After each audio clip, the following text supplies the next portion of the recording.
The chief correspondent is back, which means breaking news. What have you got? FIFA has released a comprehensive list of national teams sanctioned in the ongoing World Cup qualifiers, a move that has sparked widespread debate and scrutiny across global football. The announcement comes amid South Africa's growing debacle in the qualification race, where controversies both on and off the pitch have placed the team under an unwelcome spotlight. The release of the sanctions list is seen as a decisive step by world football's governing body to maintain integrity and discipline in a qualification campaign already riddled with tension, disputes, and allegations of misconduct. The sanctioned teams include a mix of high-profile and lesser-known footballing nations, each facing disciplinary measures ranging from fines to stadium bans and points deductions. FIFA's report highlighted a series of infractions including crowd trouble, failure to control players, fielding ineligible players, and administrative failings by national federations. The sanctions are part of the broader efforts to enforce strict regulations during one of football's most competitive and financially significant stages, the road to the FIFA World Cup. For South Africa, the timing could not have been worse. The nation's football scene is already grappling with internal struggles, and the latest revelations have only added to the turmoil. Questions are being raised about the South African Football Association's SAFA ability to maintain discipline and order, both within the national team setup and among fans. Reports suggest that the team's recent home fixtures have been marred by unruly fan behavior, allegations of administrative negligence, and a series of poor results that threaten their hopes of advancing to the World Cup. The release of FIFA's sanctions list has put further pressure on SAFA, with critics pointing to the debacle as emblematic of deeper structural weaknesses in South African football governance. The disciplinary measures announced by FIFA are not unprecedented, but the sheer scope and number of teams involved in this round of sanctions highlight the heightened challenges in administering a global qualification process. Incidents of misconduct have risen sharply in recent years, as the stakes attached to World Cup participation continue to grow. Qualification not only represents sporting glory but also significant financial reward, global exposure, and national pride. Consequently, tensions on the pitch often spill into disorder in the stands and heated confrontations between players, coaches, and officials. According to the FIFA release, several African teams figure prominently on the sanctions list, reflecting a particularly contentious qualification campaign on the continent.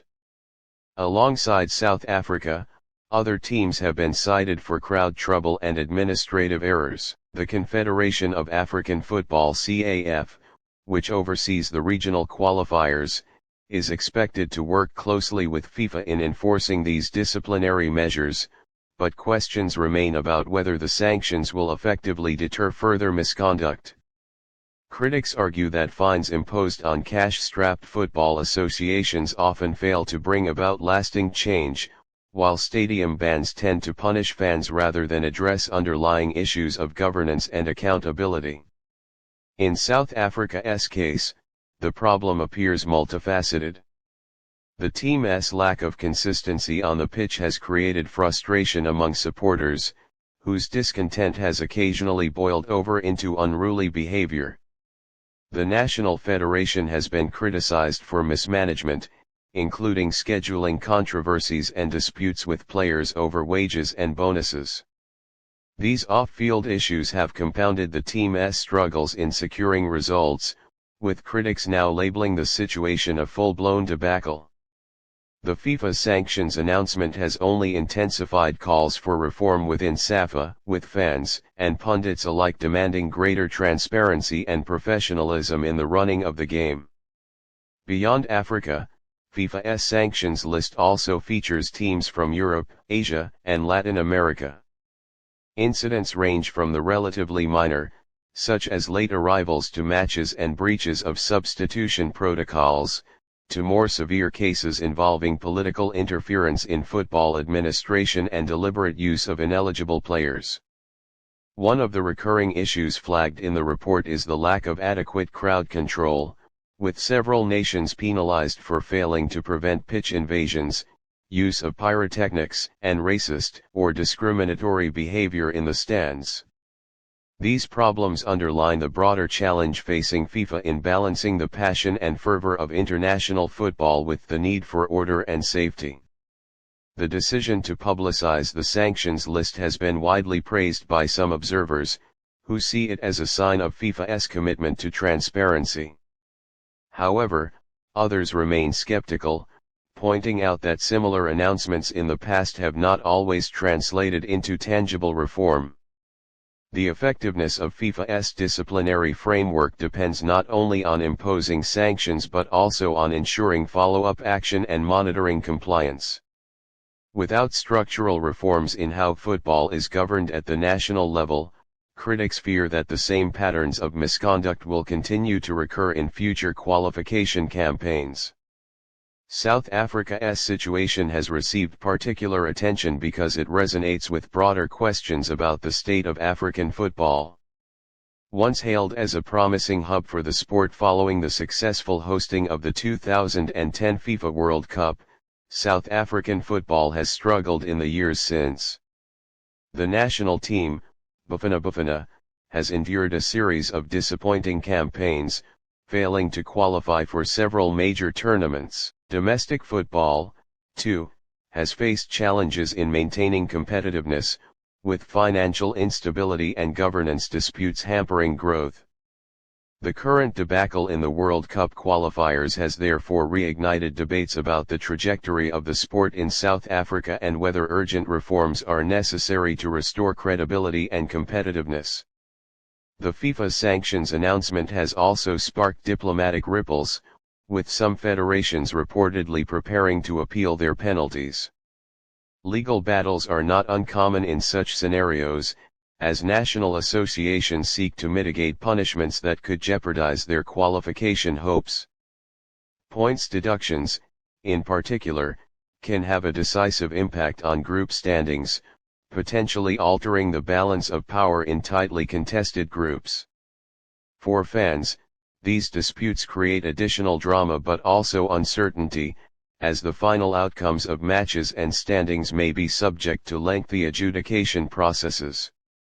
While South Africa grapples with its own crisis, the bigger picture is one of global football grappling with systemic challenges in discipline and governance.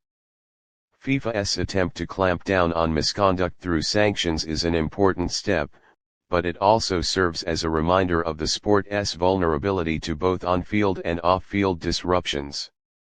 The World Cup remains the most watched sporting event in the world, and its credibility depends on the integrity of the qualification process. Every incident of disorder, corruption, or negligence undermines the fairness of the competition and diminishes the spectacle for fans worldwide.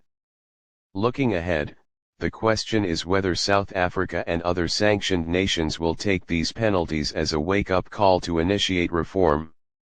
For South Africa in particular, the challenge lies not just in avoiding further sanctions but in restoring faith among supporters and players that the national team can once again compete at the highest level. This may require leadership changes, investment in youth development, and a renewed commitment to professionalism across the board. Without such measures, the current debacle could mark not just a temporary setback but a defining moment in the decline of South African football. For FIFA, the release of the sanctions list underscores both its authority and its limitations. The governing body can impose penalties, but it cannot single-handedly resolve the governance and structural issues plaguing national federations. The success of these measures will ultimately depend on whether football associations themselves are willing and able to implement reforms. The South African case serves as a stark reminder of what happens when governance failures collide with the pressures of global competition.